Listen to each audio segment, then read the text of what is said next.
Hi there, it's Jules. I've been thinking a lot recently about trauma, any trauma you have in your past, and the relationship that you have with alcohol in relation to your trauma.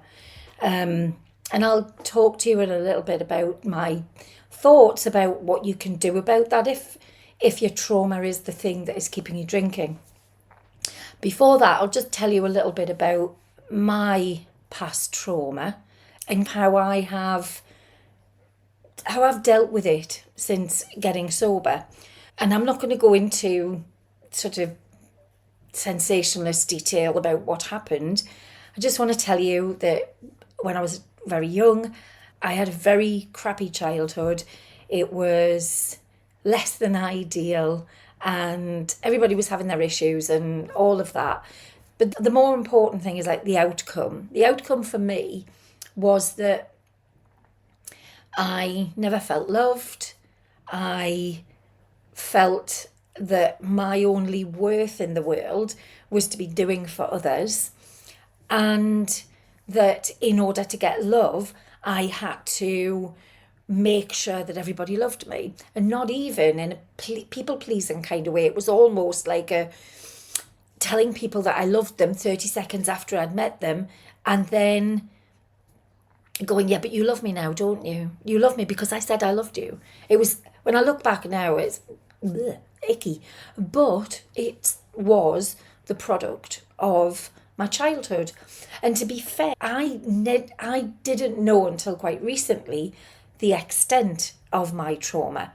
So I just thought I was a bit of a weird person, that this is how if you don't get any decent parental guidance, you just have to make it up as you go along. So that's what I did. And God, I got it wrong. Oh, so many times. So many times I got it wrong. And I kept learning and kept learning. And eventually, ended up in 2017 stopping drinking because I'd spent 20 years doing personal development and courses and reading books and everything in order to make myself figure out how to be happy. I am not happy. How can I be happy? Sometimes I think it was a little bit self-indulgent, but I caveat that with there was trauma that I hadn't dealt with, that maybe I knew 75% of it, but the 25% that I didn't know was the kicker. So it became a weird sort of time when I was doing the personal development, because I was constantly learning all of this information and then couldn't figure out why I wasn't happy. So, and that's affected every job I've had, every relationship I've had, my friendships, my relationships with my children, everything. Everything, it's been affected. My relationship with money, that's been really bad. And alcohol was my safe space. That was the place where I didn't have to think about how rubbish I was. I didn't have to think about what a failure I was. I didn't have to think about how ridiculous it was that I couldn't hold a relationship together, that I couldn't hold down a job. I mean, I did hold down jobs for a while, but it was most of the time under sufferance. So over the years, I just kept grinding on, doing what you need to do, keep going, keep going, keep going. And most of, if you've been with me for a while, know that in 2012 I went travelling, and the aim was to find myself, obviously. And in that journey of 6 years of working and living in Taiwan and living in Spain and teaching English, I didn't do anything except work and drink. I really regret some of that as well, because I missed out on an awful lot of really great things.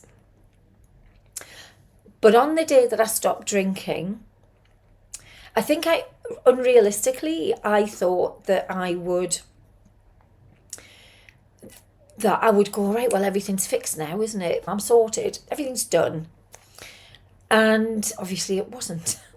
But when I first gave up drinking, I was so delighted that how happy my brain was. I was so happy that I was sleeping and had energy and was starting to think, actually, I'm not that bad a person. I'm actually quite nice. I'm quite friendly. I'm more confident than I think I am. And all of these like nice thoughts about myself came wandering out of my early days of sobriety. And when I thought about my trauma, I just thought, not today. I don't want to deal with it today. I definitely don't want to deal with it today. And then I got busy doing the business and doing other things. So I ended up putting it off, maybe, or just keeping it to one side. Because I think for me, I realised that I was able to put my trauma in a little bucket or a little box with a lid on it and just kept it to one side, aware that it's there, but not referencing it every day, because I was enjoying so much this feeling of all of that personal development that I'd done. I actually understood it all. It went to heart and soul from my head. So to me, it was like, well, life's too good to do this. I don't want to be sitting in a psychotherapist chair going, oh, poor me. And I think that kind of just went on for quite a few years, up until, it must be 2 years ago now. I thought, yeah, I'm strong enough now. I am well enough now. I'd learned enough about who I am to be able to sit in front of a therapist and say, this is what happened. What do I do now? And that's what I did. I did the therapy.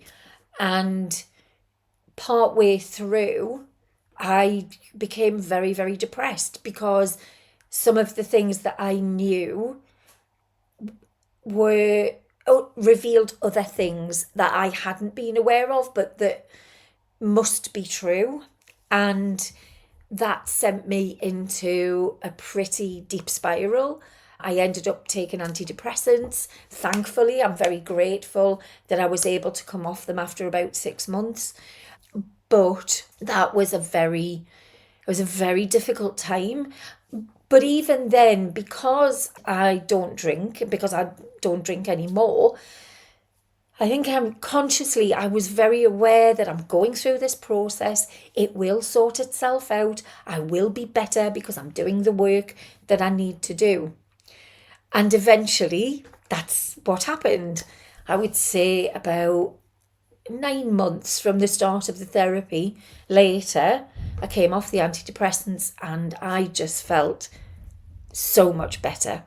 And I think when I'm working with women, one of the things that I see on a regular basis is that the drinking is related to a past trauma that they're not ready to look at.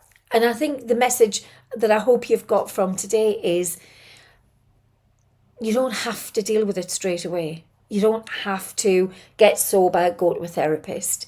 It doesn't have to be the thing that dominates. I know for me, if I had gone straight into therapy, I don't know that I would have had the skills and the tools to stay sober, because what I learned was really horrible. So I think I might have wanted in my early days to blot that out. So that worked for me. Now, it might be for you that getting sober means that you have to do the therapy. However, I just wanted to share my story in the hope that it gives you an alternative, perhaps, an alternative that will show you that getting sober now, today, is okay, and you don't have to deal with your trauma, your past history straight away. You can take the time to get to know yourself better, to enjoy sobriety. Enjoy life and make your life what you want it to be. And then maybe put some time aside for the therapy. Or don't. Just live your life. I mean, if you need therapy, you know you need therapy. And I'm not trying in any way to belittle it or make it a small thing. It's a big thing that I went through and you would probably have to go through as well. But all I'm saying is it doesn't have to be straight away. My philosophy for older women who want to stop drinking is that, because I work with women who are grey area drinkers, so you're not a full-blown alcoholic, you are just drinking too much most nights of the week, essentially. And my philosophy is the physical act of giving up drinking, whilst maybe in the first week is a little bit uncomfortable. The real challenge in your sober days going forward are that the challenge is in changing your mind about who you are. It's changing your habits, changing your life so that it's a life that you've always wanted. Yes, we've got practical day-to-day things, but there's an awful lot that we know, that you know, is not right in your world. It may be that it's a job that you're doing that is piling the stress on your shoulders, and you're working like that because you are aiming to people please because of the trauma. You know, we're very complicated and complex as human beings, and sometimes we don't always know what it is, the motivation behind what we're doing, because sometimes it's a little bit deeper. But I want you to know that a couple of things. The physical act of giving up alcohol is pretty easy. The challenge in the early days is changing your mind and your relationship with alcohol. That's where the deep work needs to be in the early days. And you can put your trauma to one side for a little while, just for a little while you get other things in your life sorted out. Because like me, my guess would be there's an awful lot in your life that's not working at the minute, and sobriety gives you the opportunity to fix quite a lot of things: relationships, your cluttered home, your bad diet, stressful work. There's a lot that can be done to improve your life without having to go to therapy. You can do this, and you can approach therapy when you're feeling at your best, when you are feeling like, I know this is going to be tough, but I know that I can do it and I will get to the other side of it, because I promise you, if I can, you definitely can. I hope that this has resonated with you. There's links below that you can get my free ebook and whatever. If you either let me know if you need any help, or subscribe or like, so that other women like you can find me. That would be great, and I'd really appreciate it. And if anybody's interested, I'm considering this for the colour of my office. So if you like it, let me know below. And hopefully I will get to meet you very soon. Lots of love. Take care.